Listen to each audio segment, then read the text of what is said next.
Peace and blessings, and welcome back to Heritage Hip Hop. As you know, we always support the people who support us, and the face that you see today has been on Heritage Hip Hop way when we began. Before we had a little studio, before we had this Jersey Hip Hop logo, we were grinding in the beginning, and it's always good to bring people back who support. So please introduce yourself to the masses again. What up, y'all? My name is IT Official, I.T. Official. You know what's up, man. Jersey all day, man. I'm on the west side now, but it's still Jersey. You know what's up. Yeah, man. So catch us up. What's been up since the last time you've been on Heritage Hip Hop? How have you changed? How have things progressed? Man, it's crazy, bro. At the time, I was living in Jersey, and I was dropping, a couple other projects and, digitally distributing my music and looking for certain answers, man. I was just looking for answers of how to get my stuff seen.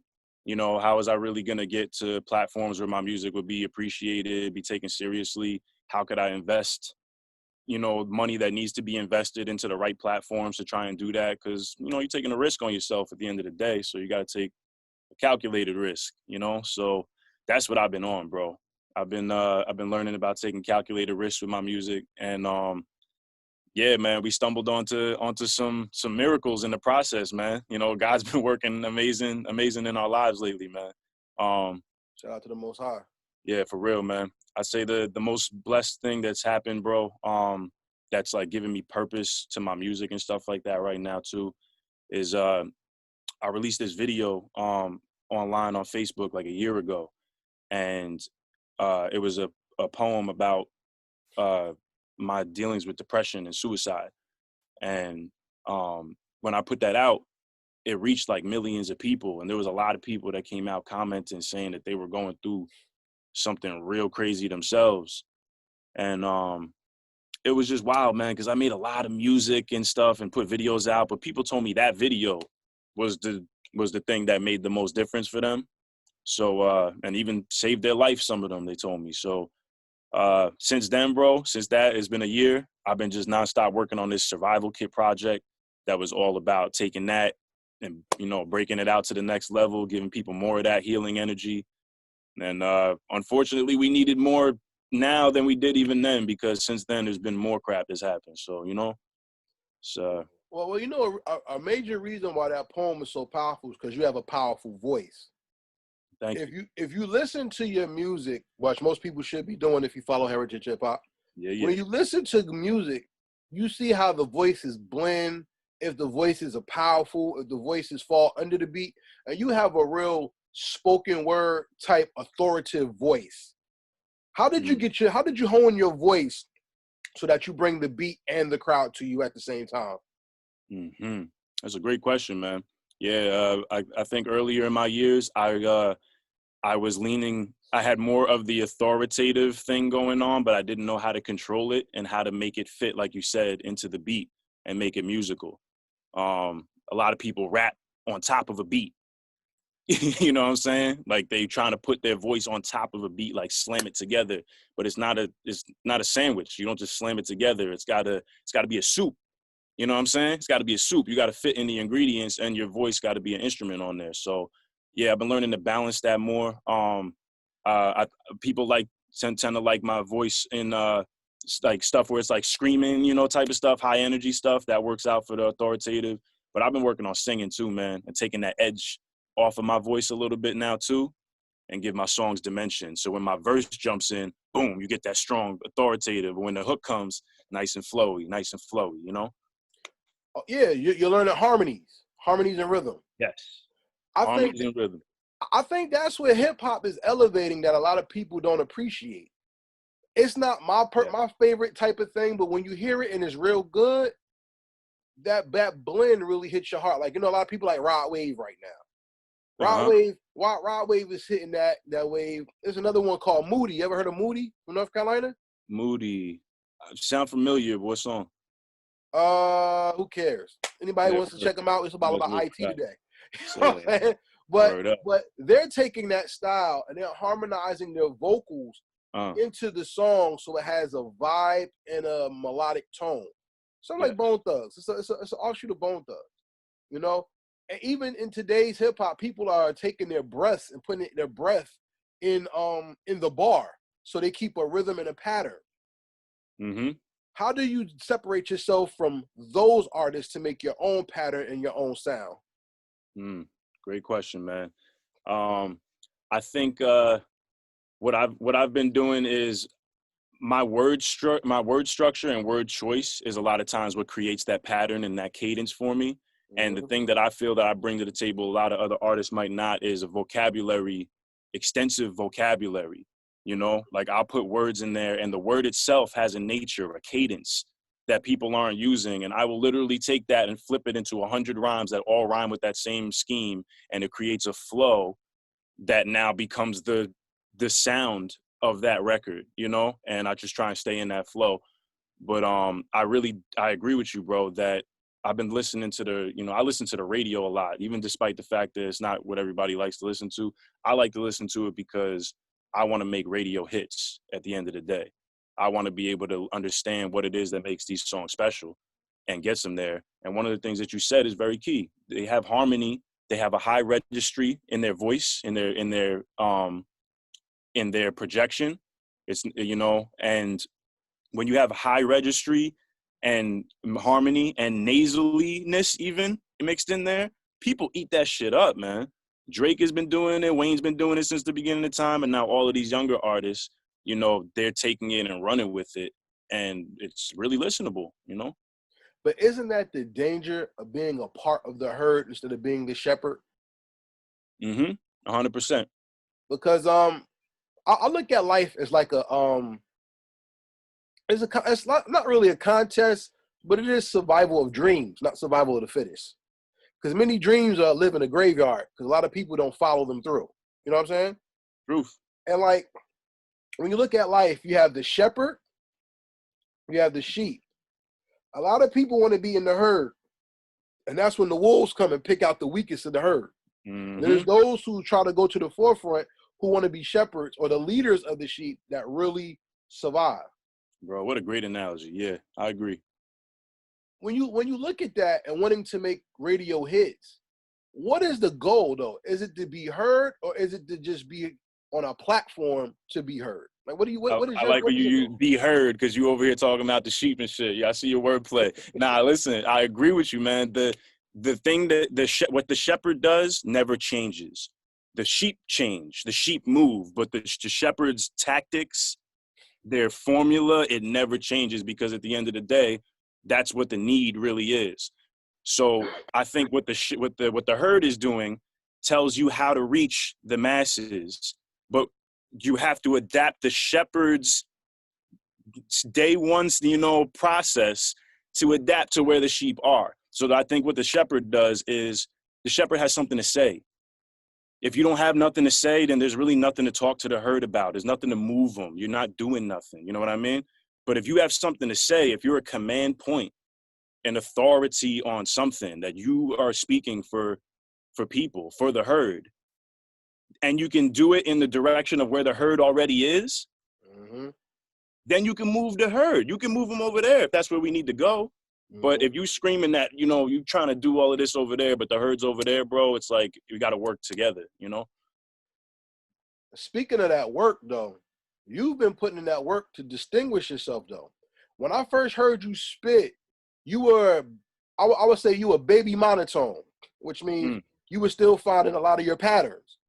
100%, yeah. Hey, you was doing that. Yep. Now you're flowing through your emotions to tell stories. Yes. One of the break songs I heard from you was you did a song with Samaj Savage on production. Word, yeah. Now that song showed your growth because then you were challenging yourself on a beat to find not only your tempo, but to also find your language, which is your translation to the listener. How did that song help you make your voice more impactful and your ear more clear? It's definitely a good question, man. I only rapped on a couple of my own beats throughout, time and stuff that I actually produced. So it was interesting because Samad really inspired me on it because when we were looking for a collab to do together, he had picked that beat and he was like, yo, let's rock on this, And when I started thinking about how how I could do. It was interesting too because Samad and I are both like lyrical rappers. So now we have to find a way to make a song together that gives everybody everything that they want. You know what I'm saying? That hits everybody from different angles and gives them the full package. And I think we complement each other in a good way. That I have like, I used a little bit more of my like deep, rough registry, Mm-hmm. because Samad has a higher, like a higher pitch registry and stuff like Mm-hmm. that. And they're both mean ass weapons, man. I feel like when they come together, they give the full frequency of the song that you're looking for. But yeah, I also wanted to just come with more energy, man. You know me, sometimes I keep the cool stuff and I try and just ride the beat, but it was like, nah, this is a headshot. We gotta turn it up, yeah. But see, isn't that's a Jersey style though? A Jersey style is be you no matter what and Mm-hmm. find your lane in you. The Yes. growth of it is be you, find your lane, and then grow your lane. That's what made Griselda so successful. That they didn't go into other people's lane. They grew their own lane and kept true to themselves. Mm-hmm. When you traveled to the West, what did you keep that made them appreciate you as an artist that you did not change? Oh man, the intensity. People know that I'm from the East Coast as soon as they meet me out here because I'm talking too fast and way too much like oomph in the shit, bro. I'm not trying, you know what I mean?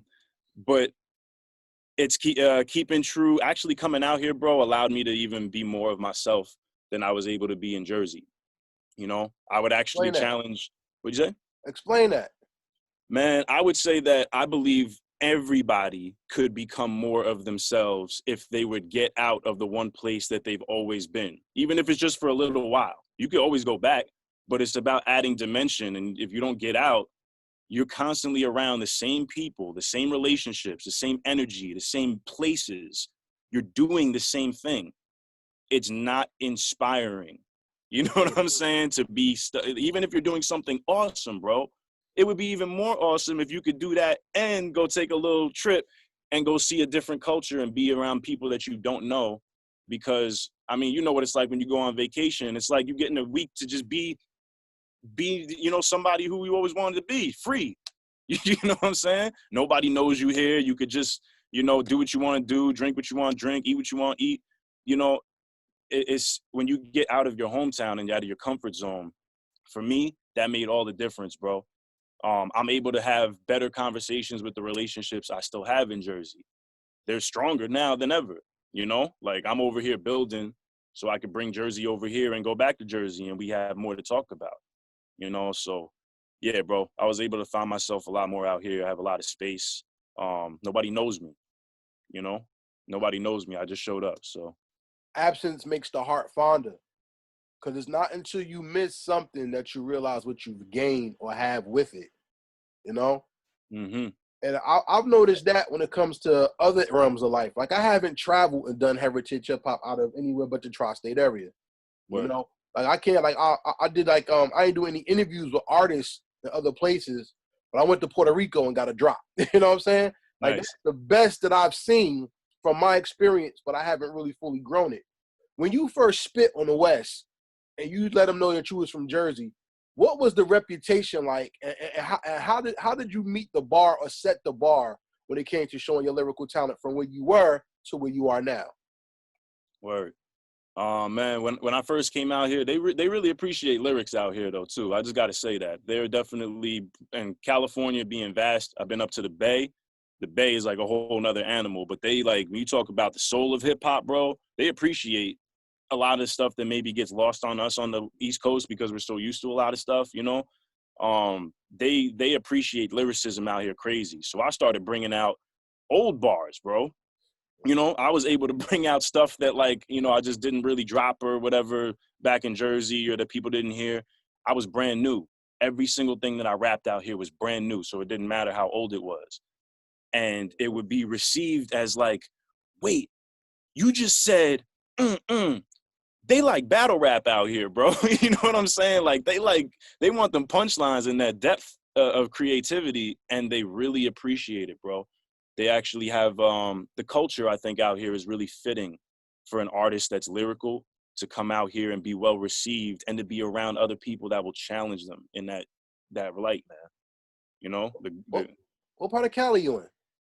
I'm in SoCal right now. I'm in Carson, so I'm in Los Angeles County. Oh, you in C. Arson, Yeah. home of Razkaz and Yep. the dark lit prophet himself. Word, bro. Yeah. Yeah, it's hot. It's hot over here, bro. I'm not gonna lie. There's a lot of people from Carson, bro. I actually didn't really know is still out here, but I'm looking to make connections with them, man. Because as you see behind us, we've been setting up this studio too and stuff, man. And yeah, it's gonna be a nice home for Jersey, yo. Nice home for Jersey. If y'all on the West Coast, man, and y'all need to come record and y'all want to be around some family, it's gonna look out for Jersey, man. You already know. Heritage Hip Hop plugging you, the IT official out here, man. That's what's up.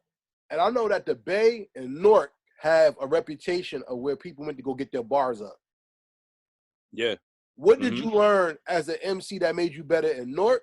And what did you learn as an MC that made you better in the Bay? Great question. In North, it's a lot about the vibe. People are really looking for a vibe of a record. They really like trap music. You feel me? And so if you could do that and fit, the bill, but it still be authentic to you, you could win in North. So I started adjusting my music and finding songs that were just, when they hit in the club, it was just a vibe. I was really focused on my beats and making sure that the whole sound was just like panty drop music, even like dance music, I had to come with that because you got 2 songs a lot of times to perform when you get on stage or whatever, and you got to set that page. So that was my attack for Jersey. On the West Coast, man, my shit opened up a lot different. I started working with a female artist out here, and she put me on to, she's actually from the Bay Area. She put me on to this thing that they were doing called compliment battles, right? Wow, what's that? Bro, this shit was so cool to me, bro. It was such a genius idea. Part of the I always loved battle rap, bro. But part of the reason why I never really got into battle rap was because I don't really want to waste, honestly, bro, I don't want to put a lot of my time and talent into trying to tear down somebody else publicly. Because if you ask me, bro, it's kind of like fighting, you know what I'm saying? You don't jab to just like kind of hurt the person. You jab to knock them the shit out. You feel me? And it's like, or to finish them because they trying to finish you. I don't really want to spend time doing that to people I live around and that I want to make music with and like watch other people, what they do out here. Well, certain, in certain circles, they do compliment battles. And it's about, man, this dude looks so smart.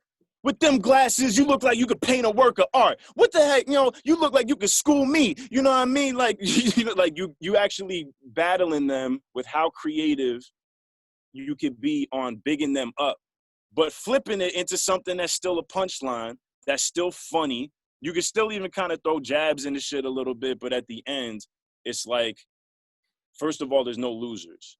You feel me? Everybody's a winner. Y'all both just put your careers out there in the first place. Who wants to put their career on the line every time that they go up? You know what I'm saying? You could do this. We support each other as artists. You actually spend your time thinking about something positive instead of how to embarrass this person. And then the winner is just the one that got more creative at being nice. You know what I'm saying? At being supportive and showing love, So it was pretty interesting, man, because when you watch 2 women, 2 femcs going at it and complimenting each other, that's powerful for the culture, bro. You know what I'm saying? There's too much competition amongst ourselves in a culture that we don't even really own all the way like that, bro. Like, we got to stop playing here. You feel me? Why is it that we look like we getting pinned against each other like gladiators? You feel me? I love battle rap, bro. I'm not here to say I don't want to watch battle rap. But what I watched was some of my favorite artists, bro, that were way doper than some of the artists I listen to on the radio that's more paid than them. These guys are savages. They're inspiring. But they literally spend all of this time memorizing how to diabolically ruin. And sometimes they really don't like this person. You feel me? And somebody's paying to just watch 2 black people do this to each other a lot of times. You feel me? That's not a winning, you know what I'm saying? In the end, bro, we could flip that whole shit on them. And now you paying to watch us big each other up. You're going to pay into the growth of the culture. You know what I'm saying? And we can still have regular battle rap too, but throw a compliment battle in there and see what happens. And URL actually did it too, and it was pretty fly.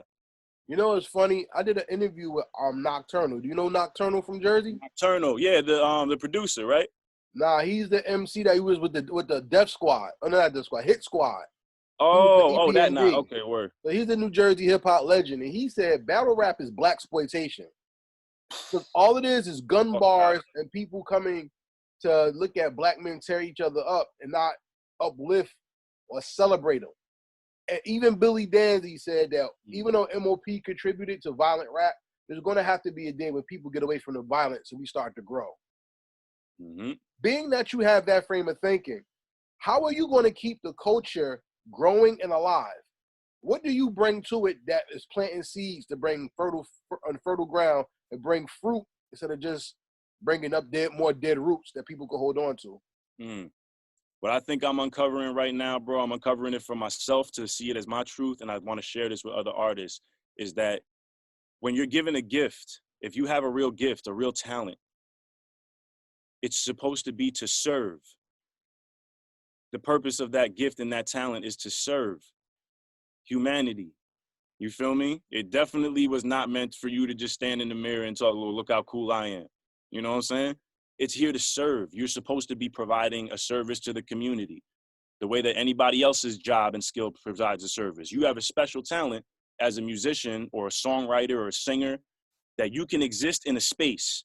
You can create a product that can reach millions of people just off of you being yourself and creating that vibration. But I think in all, bro, we need to really start thinking about how do we serve people with our music. I used to go to so many open mics and shows, and I'll sit through 25 or 30 artists, bro, and most of them are up there to serve themselves. Yeah. They want you to hear how dope they are. They want you to walk out the room and think, you know, I don't know what they want you to think. And I've been in this position, bro. I've been on stage, and like the whole point of me being there was I wanted to prove to you that I could rap. You know what I'm saying? I wanted you to know I could rap and that I'm serious. Like that was okay. But what does that do for the person at the bar right now? What does that do for somebody that's going through something? What does that do for somebody? Like, yeah, it might inspire people to want to rap, but for what, bro? What are we rapping for? You feel me? We rapping like to do something, hopefully, you feel me? And if we're going to talk about being constructive, I think we need to talk about what type of music we're making and that whole emotion that comes out of us when we make it. You know, you make a different type of song if you want to serve people rather than if you want people to know you're the man, you know? I want you to pause on that notion because I went through your project, the Survival Kit. That's a very introspective project. That's a growth project. Because yes, for sure. Not only did you show your skill, you let people into your soul. And those are the testaments of what makes an artist, because you're not just making something for the masses. You're also giving yourself a catharsis. Like you're giving yourself some type of therapy through your music. For sure. And one of my favorite tracks on it is Pieces. Now, really? yeah, the acapella one was deep. Word. And when you say, what are we doing this for if we're not serving people, who do you think you served when you made Pieces? Man, the way I felt about it, bro, was I served by being vulnerable. It's not just about what I'm talking about, but the emotion and the face that you show the person, like that you're being real and that this is true to you. All you have to do is speak your truth. It is about you because it's about them too, but it's only about the truth. If it's about your ego, it's not about the listener. They don't have the same ego as you. Facts. But they might have the same truth as you, that they've gone through the same thing. And as long as you exemplify that truth in a real ass way, that's all they needed. That was actually for them. They needed to hear that somebody else was like that. And that's all the value that they needed. A lot of those people that said that, you know, the video meant something to them, they said they've been to therapy. Their friends don't get it. They have people in their life that care about them. But all they needed to hear was that somebody else genuinely felt the same way. And that was enough. You know what I mean? They just wanted to hear about your struggle. And they were like, damn, he's going through it too? And he made it? All right. That's better than my therapist with the perfect hair. That's better than my mom that doesn't get it. That's better than you know what I'm saying? They Mm-hmm. want to relate, and that's what they get out of it. That's the value for them. They have to see themselves in a mirror of you. Otherwise, the song's not about them, you know? But that project itself speaks volumes, because the song I asked you about was not Wrinkle in Time. It was Thank You. Or, Thank You is a very good song. I like Thank You. thank you. I appreciate Thank it. You has that message, but it also reflects the cover art as well. Yeah, Because it yeah. looks like you're up to your, like, almost in water, like you're like your neck deep in water, and either you're coming out or you're being baptized in. And What did the cover art really say? man, that was the whole point, was to make it that you don't know what direction the motion is going in. Is the water rising in on me? Am I finally emerging from, and finally getting that breath of air? But that actually is the point about it, man, is that the album is about that point right there, that you could go down and drown. You could go up and emerge. The water itself could leave you. Mm. But that's like the pivotal, most important point, and that's the point where people, unfortunately, bro, think about killing themselves because they Yeah. feel the water rushing in and they feel like they can't stop it. You know what I'm saying? So if you look like that person on the cover, if that shit makes you feel anything, like what that feeling is, being up to your neck or like you just emerged, yeah, that's some of the songs are to lift you up. You know what I mean? For when you're emerging, and it's like, yeah, that baptism feeling of just like, ah, like I'm so happy to be able to breathe. You know what I'm saying? But not everybody feels that way, man. And on a day when you're not feeling good, Thank You is probably not necessarily the song that'll pull you from the depths. You feel me? It may not be the bottom song. You might need to hear that first song that says, yo, I thought about killing myself. And you're like, yo, he gets it too. All right, then I can listen to Thank You like 15 minutes later when I get out of my, That's Have You Ever Felt Like This? Yeah, Have that you, song would really caught my attention because it set the tone for the rest of the project, you know? But even outside of that project, See Something, Say Something really had a lot of deep messages in it too. damn, you went back. My man went back. I Oh yeah, appreciate whenever I do an interview, I like to get I like to get the whole perspective of the artist, because I've been Word up. listening to your music since when you left. Word up. Yeah, So yeah. I had to refresh myself. And I mean, you live in a world where Jim Crow has come back. Word. Racism is even more present, that people are fighting to stay racist rather than to hide it anymore. Mm-hmm. We live in a world where a man-made pandemic is being used to kill people. Mm-hmm. We're at a crossroads now where faith, belief, and ideas are at the very cusp of war. Can't have that go away. Mm-hmm. Right? Right. How do you stay true to you in a world that tells you that you are so evil, yet you're so gifted at the same time? In a world that says that I'm so what, but what? Evil, Mm. but yet you're so gifted at the same time. Man, I've been dealing with that convergence of like confusion since I was young, bro, because I'm half black and half white, bro. Okay. My dad's white, my mom's black. They were in a interracial relationship and marriage at a time when that was difficult. I'm the product of that. So, to some people, that's considered an abomination. From day one, my existence was just not righteous, bro. You feel me? I And get it. I had to learn that stuff too, bro, because there's some black people that just felt like I wasn't black, and there's white people that damn sure knew I wasn't white, So I was always in this middle zone of, you have to be who you are. You're not going to get to default to anything. There's not even enough mixed people that y'all could get together and form a mixed group because y'all don't even identify with each other. You feel me? That's tough. So it's like you literally have to be objective and real about everything because you don't get to pick a side. And now that I'm thinking about, how does this, I feel like I'm prepared for this, man. I feel like I'm specially prepared for this type of difficult crap, man, because it's hard when things are racially charged, bro. It's really hard to have only one side speaking at any one point. That's a good point. You feel where I'm coming from? Mm-hmm. We could trade perspectives all day, bro. What it's like for black people looking at the situation, what it's like for white people looking at the situation. but none of y'all have to be black people and be white people. You know what I'm saying? We all just trying to understand each other, hopefully. But I'm one of those people that's the convergence point, you know, of all my friends are black, of all types of nationalities and all over the world. I have my whole family is white, you know, so I have my support. My entire life has been built of, you know, mixing all of these things and not really having a black and white line. You know, people don't treat me racist in my life, bro. There's nobody that exists in my life that still has issues with black people and issues with white people. You know what I'm saying? Like, I don't hang around people like that. So in this war, bro, I feel like I need to take that authoritative stance on making sure that my music is saying something. I've thought a lot about stopping making certain kinds of music just because I really do value my position, my word, my credibility with people. I don't want them to hear me saying one thing and then get it confused that I'm like not that way on another record or whatever. Like, I be thinking about a lot of that stuff, bro.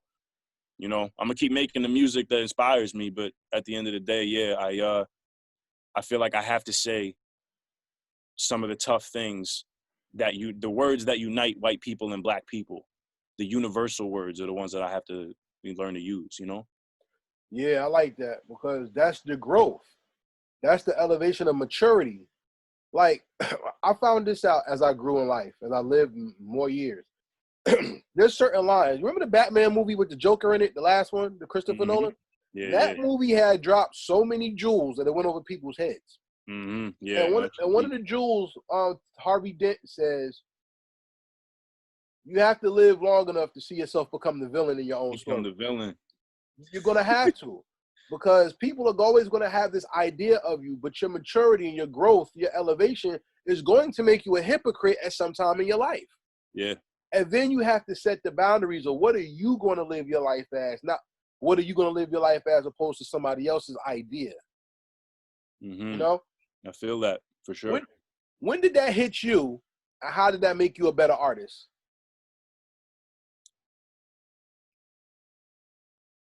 It hit me, man, I think when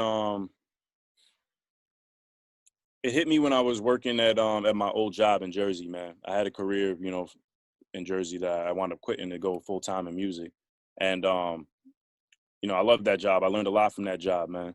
And what I learned from it though, bro, was that yeah, it's like you gotta, how do I put this? If you get to the point of where you are important enough to make a change in the world, that you're influential enough, that you have the resources to actually make a change, you're going to see life differently than when you had nothing. You know what I'm saying? You're going to see it differently, and you're going to have to remember who you were. You know what I'm saying? Before, and the things that matter to you, so that you can do the right thing to help people and not become consumed with yourself and what's right for you. You know what I'm saying? You should always look out for yourself. But I just remember, bro, seeing people that they rose maybe up to a certain level, and then they, you know, not even just like in my company or whatever, just in life, people rise up to a certain level, and then, like you said, they become a hypocrite. And they like, oh, you know, it would be black people that's talking about, oh, well, black people in this position because black people be doing this. You feel me? And it was like, bro, you black people. And whatever ones you talking about, you was just them, you know, like very recently. So to me, man, the way I keep humble about it is I put myself on Front Street in day one. I cried on the internet, fam. You feel me? In front of millions of people and talked about killing myself. Y'all could bring that video up from now until the end of time. And if I ever get too big of an ego and think you know, I'm the man or whatever, but like, bruh, remember that the reason that we fuck with you is because you cried on the internet for all of us, bro. And you was real about the shit. And like, nobody really does that. Like, that's what we like about Trav. Like, not, you know what I mean? Maybe still like other stuff too, but I feel like that's what's really what people are going to like about me, man. I'm going to stick to that, you know? It's keeping with your truth. It elevated you to get on a video game soundtrack, though. Work. So something worked from your vulnerability, because not only did you open yourself up to the world, you were finally heard while being listened to. Yeah, man. What does that feel like? Man, it's a funny feeling, bro, because it's almost like the songs that I'm most scared of releasing are the ones that have the power that people want to actually do stuff with. Mm. It's the ones that I'm so sure of, like, yo, this is fire, dun, dun, dun, this and that. Or this is like perfectly in the lane. It's a safe song for me to release. China Bulls, the song that got placed, is like probably one of the exact contradictory songs. If you were to listen to Survival Kit and where I was coming from on that tape, it's a more peaceful, trying to find peace, spirituality, and trying to get through tough times. But China Bulls is some, I'm gonna punch you in your mouth, turn up music, you know? But the interesting part about it, bro, is it all comes from mental health, you know? Like, I made that song so I haven't punched nobody in the mouth for real since I made that song. You know what I'm saying? So when I made it, like, yeah, it's like, I actually sound like I really want to punch you in the mouth because I let all of that real energy that everybody has. Everybody gets violent and gets angry, you know? But I have an outlet for it. And I was worried about putting that song out and having it be like, oh, people thinking that violence is like something I'm promoting or something like that. But man, at the end of the day, I'm just being myself, bro. People know what my intentions are. If you don't, you can come ask me about it, you know?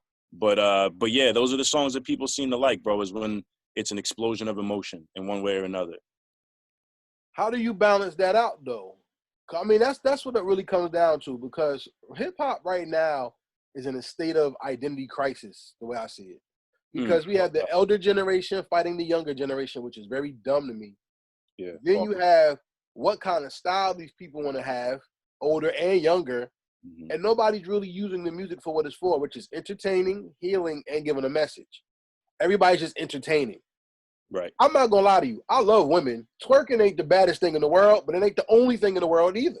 You know what I'm saying? Yeah. I mean, everybody like a nice little girl every now and then. That's what you into. Some people not. Twerking is like a new element of hip hop now. Yeah, Yeah.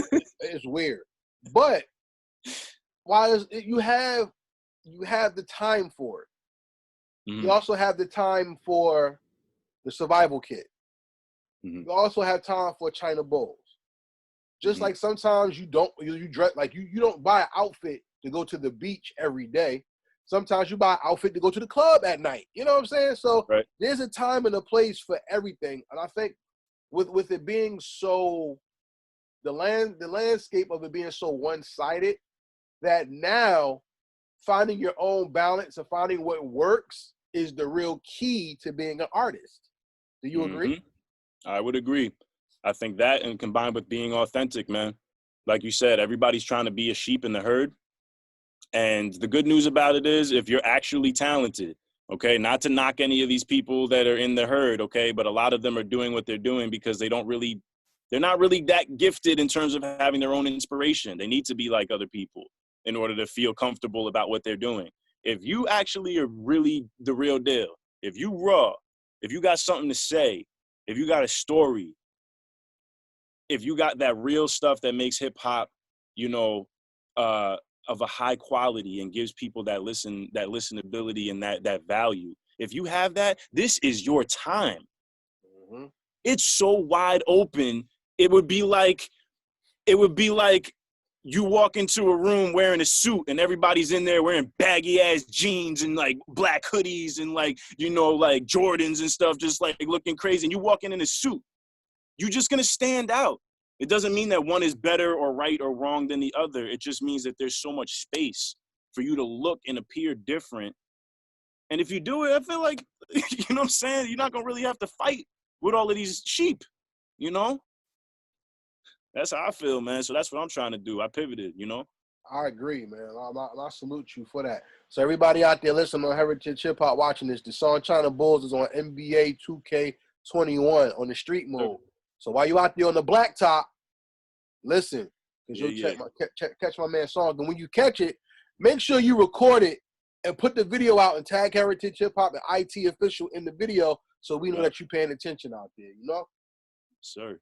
I got a couple more questions before we close out. So. And one of the questions really speaks towards what we just said. Cardi B. I think Cardi B is going to go down as a GOAT when it comes to hip hop. And I'm going to tell you why. She's so transparent, you can't deny her spot. Yep. Now, when people got mad at her and Meg Thee Stallion for the song WAP, Cardi B said, in part of my language, if I made a song about something positive, y'all wouldn't buy it. But every time I talk about my pussy, that's when you want to buy it. She said she got negative press for the song Ring. And I thought Ring was dope because it showed her range. But she said people got at her for making Ring, but when she made WAP, everybody was feeling her and they wanted to buy it. Yeah. Support for an artist dictates where the money goes. Why do you think people are giving their money away, or no, I'm sorry, giving their talent away to not create money and make money? They're giving it away just to be heard and be recognized. Why do you think that is? Okay, so you're saying that people that aren't in Cardi B's position where they have a big check and a reason to maybe keep making this type of music, we're over here not getting a check and we're trying to make that kind of music just to be heard. Is that what you're kind of saying? Not really. I mean, I see it like this. Everybody has the power to get money. Everybody has the power. But the artists keep giving their power away to the middleman instead of claiming their own art. Why do you think that is, no matter what song you make? Oh, man, because it's damn near impossible, bro. It's so hard. I mean, I say the word impossible, but it's not. I don't even want to use that word. It's really, really difficult to find your way into the industry by yourself and to be able to stand on your own once you get in amongst these people. You know what I'm saying? It's very difficult, bro. Most artists will never even get to the point where their business is at a level that is being able to be considered by people that take music seriously. Their music might be fire. All their songs might be fire, but they don't got publishing. They don't have an LLC. They just, a lot of stuff is not figured out yet. And nobody wants to figure all of that out for you. You know what I'm saying? And if they do, they are going to own it, like for sure. I would be in the same boat. If I'm going to do all the work for you, it's my investment. It would be like me opening up a grocery store, wouldn't it? Well, you know, I don't want to compare humans and their intellectual property to a grocery store, but on the side of an investment, it's the same risk. You know what I mean? So when it comes to making music, bro, we have to make, it's almost like artists have to get in where they fit in to even get a platform. People are trying to get the platform first because once they get that, they could do whatever they want with it. That's the new formula. Get the platform first, and then you can make whatever music you want. You had Bad Baby that came off of Dr. Phil by, Catch Me Outside. They gave her a music contract. She makes music now. You need a platform first before anybody gives a shit about buying your music. You know what I'm saying? That's sad. But that's a perfect segue, because if any artists or any creatives, whether you rap, sing, or maybe an entrepreneur, if you're looking for someone to help you build your platform, come to Heritage Hip Hop. Not only will we help you build your business, we'll help you build your business credit and put you in the ways where not only do you have good credit, you can take care of yourself responsibly with financial literacy and knowledge. So make sure you contact us at Heritage Hip Hop and we'll help you with that. That's what's up.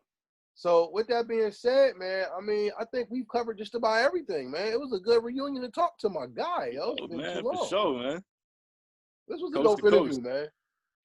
I appreciate it. I love talking to you, bro. You're a very insightful person, bro. You always pick my brain about the stuff I like to talk about. I like that.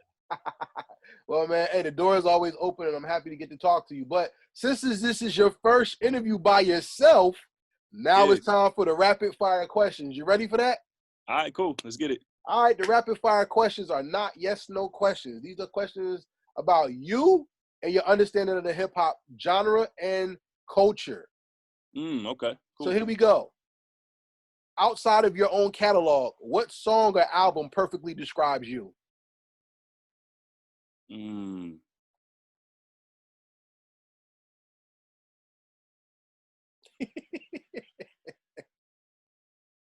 Wow.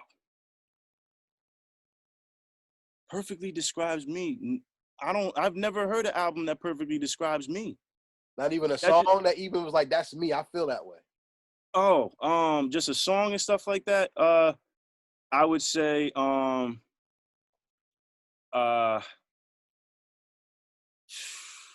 man, it's crazy, bro. I would have to reach back, bro. I would have to reach far back. Like, a song that really, I don't know, bro. I can't even really think of one right now. That's you know what the challenging part about that is for me, and that's making me realize that it's difficult. Yeah. a lot of songs, bro, are not really relatable for me. They're just music. It's just people making shit that's bounceable. I don't really feel none of this shit. I haven't felt none of it in a long time. You feel me? Like a very, very few. I don't want to say none of it, bro. You feel me? But very, very few things do I feel are people actually rapping authentically to themselves. And then when they do, I'm like so different from them in the first place. It doesn't really resonate with me, you know? But I guess if I had to pick, man, something from J. Cole, Forest Hill Drive, man. Ooh, man, and even For Your Eyes Only, man. When he raps about love, bro, when he raps about love, that's the feeling that I relate to, bro. I think that is the artist and the feeling that I can relate to the most is when J. Cole raps about love. I relate to that. And so like what is it, Doing Laundry? I think it's called Doing Laundry. Yeah, that Off song of, is dope. you know what I'm saying? That's the type of man I want to be, bro. You feel me? That's the type of man I want to be in life, bro. You know, so that type of person. So shout out to him for that. I remember hearing that song and just being like, who else gonna make a song like this right now, man? You know, Yeah. only Cole. Word. That's dope. That's dope. My next question is this. What is the one lyric that made you sit down and make your pen better? Somebody said a lyric that made you sit down and reevaluate how you write.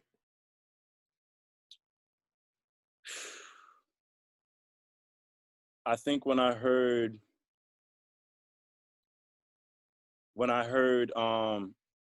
it was honestly Fab, man.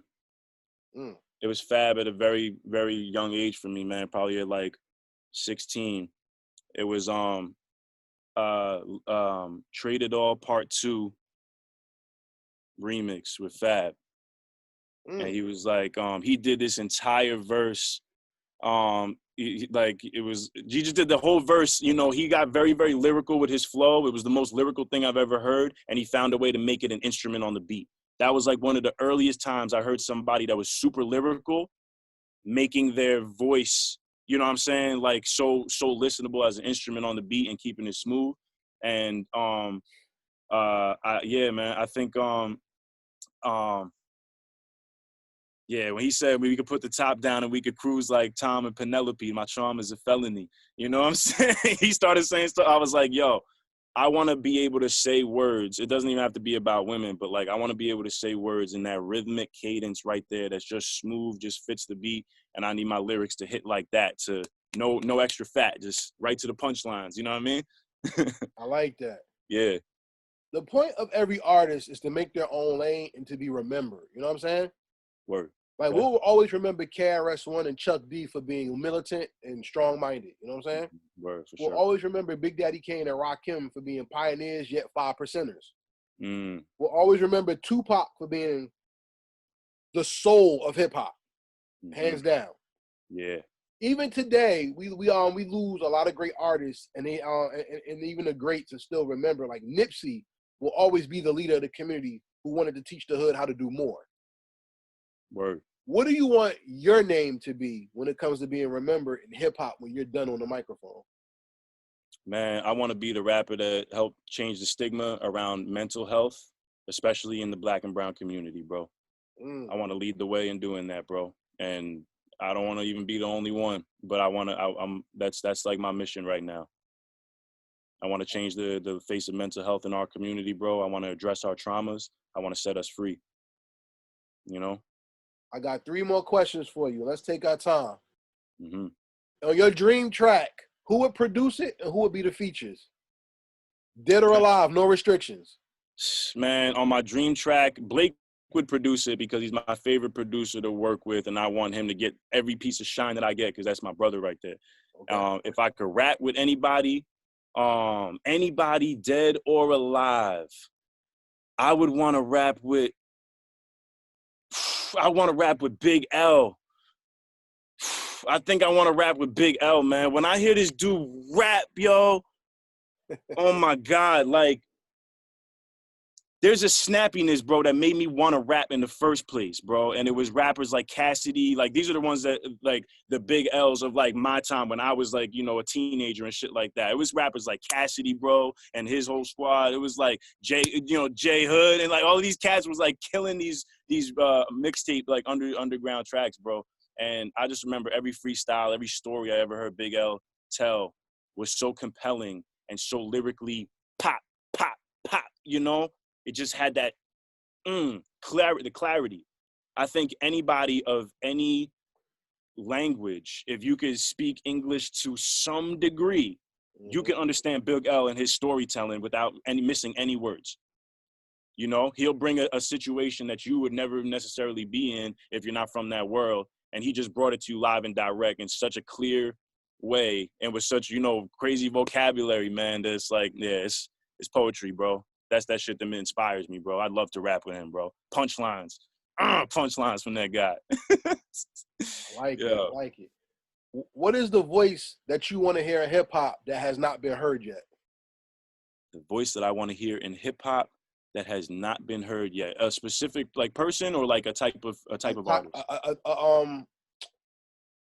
A subject. A subject.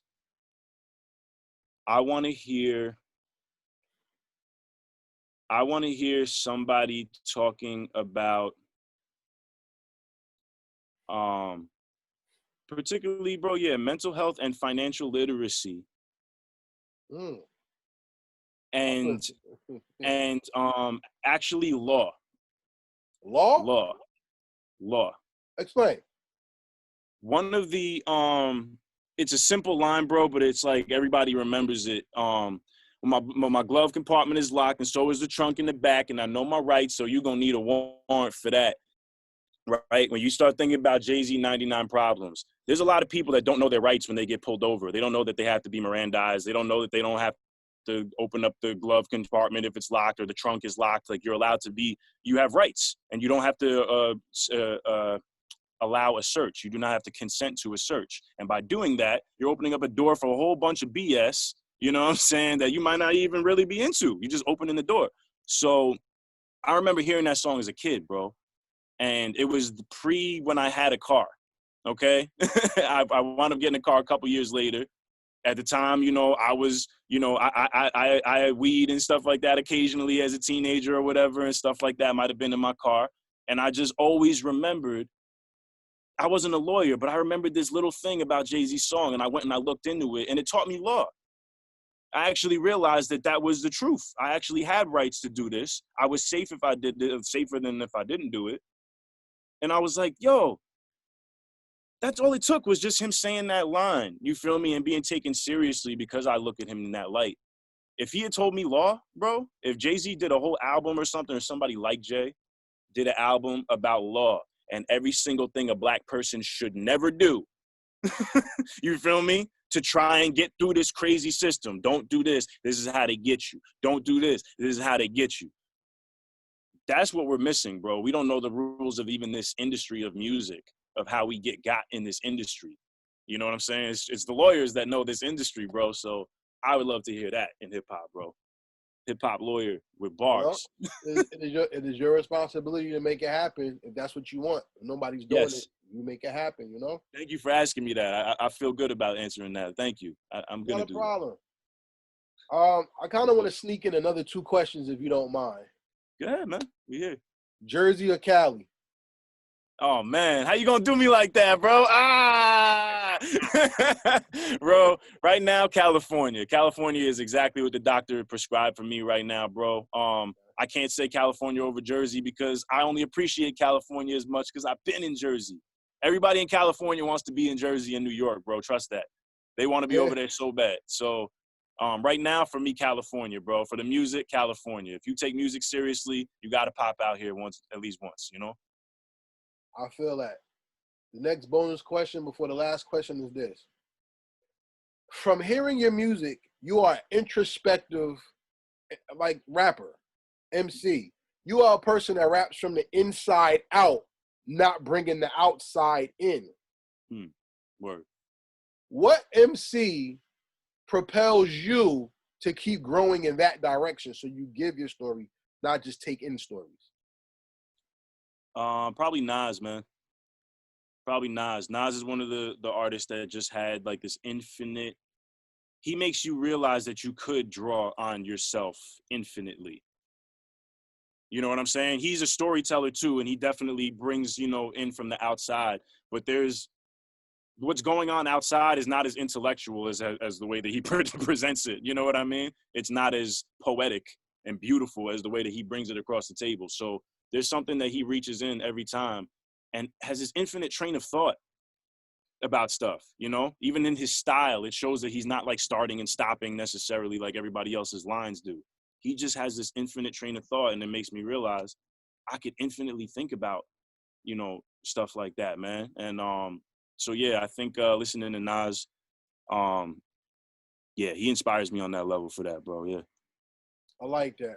Now, usually the last question I ask is about your legacy. You answered that on the first interview back in the day, and you kind of answered that on the third question that I asked you when you talked about mental health. So my final question for you is, can you define hip hop in 5 albums, and what are they? Can I define hip hop in 5 albums, and what are they? I would say, if I had to reach back, I would say hip hop is Get Rich or Die Trying. Okay? Because it is about who is actually the realist. You know, if you actually resonate with some of that real ass energy, people will feel it if you tell your real story, you know. But at the same time, hip hop loves a gangster. Hip hop loves a killer. Hip hop loves crime. You know what I mean? So I think that's a trademark album. I think Watch the Throne. I'm just gonna jump forward. I think Watch the Throne is hip hop because that's Black excellence, long-term relationships of Black artists working together, owning what they're doing, producing, self-producing what they're doing, and coming together when collaborating and sharing. After all of those years, still being able to do that, I think Watch the Throne. I think